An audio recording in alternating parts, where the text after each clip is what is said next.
So today we're looking at some of the new balancing changes that have come in with the most recent update to Battlefield 1 as part of the Giant Shadow release. Now there's lots of new changes surrounding shotguns that specifically I wanted to discuss today, and also a few things here and there such as bayonets.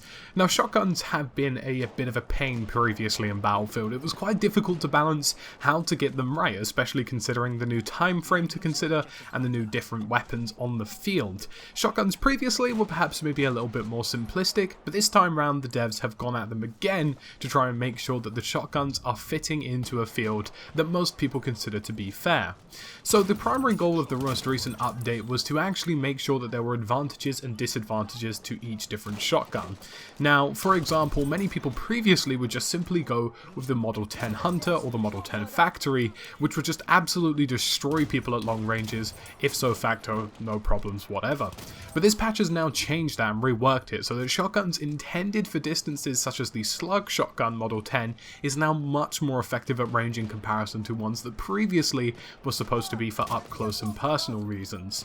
They went about doing this by doing two different things. First and foremost, the range for the buckshot variants on the M97 Trench Gun, Model 10A and Sawed Off Shotgun have been reduced, and this overall reduces the maximum one-hit kill distance.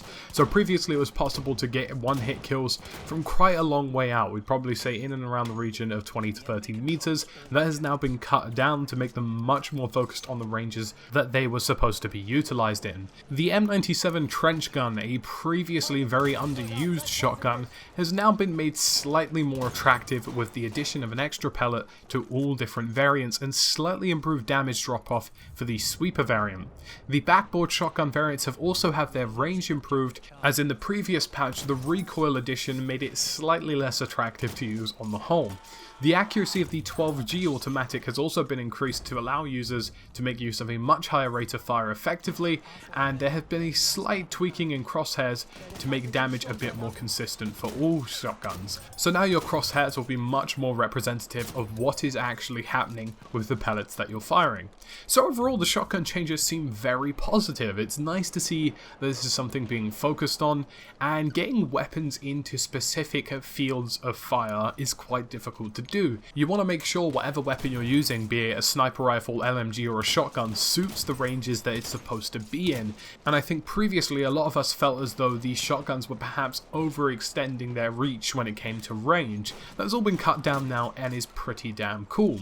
Now alongside these changes I quickly wanted to showcase to you a new custom game mode called Eye to Eye, and I felt like this was quite fitting because it's exactly what you think it is, a shotgun / melee mode only.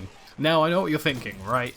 You're probably not using shotguns very often. I know a lot of us don't, but this is a pretty damn cool game mode. Now, it's really fast-paced, and it's domination on ammunition, and all of you can use any variation of shotgun and a melee weapon only. No grenades, no nothing else. This is literally all there is to it.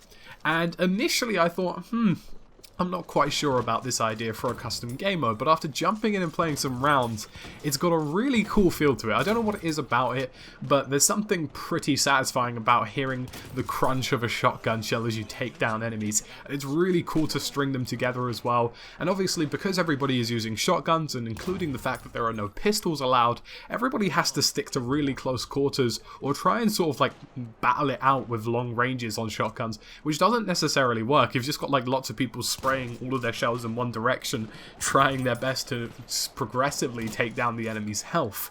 But I think you guys would really enjoy this custom game mode, and I for one have had a ball on it recently, and I think custom game modes like this are exactly what's going to make Battlefield 1 a really interesting game further down the line of its life cycle.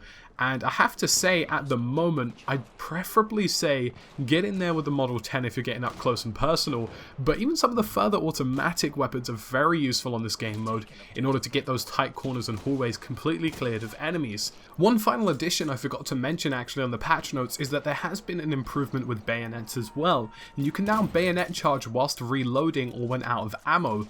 The reload will be aborted if you have ammunition left in the gun, and if you don't have any left, it will complete the reload at the end of the charge and restart it automatically. So this is especially helpful in this brand new game mode called Eye to Eye, where sometimes perfecting a bayonet charge can be much more helpful than firing off shotgun rounds.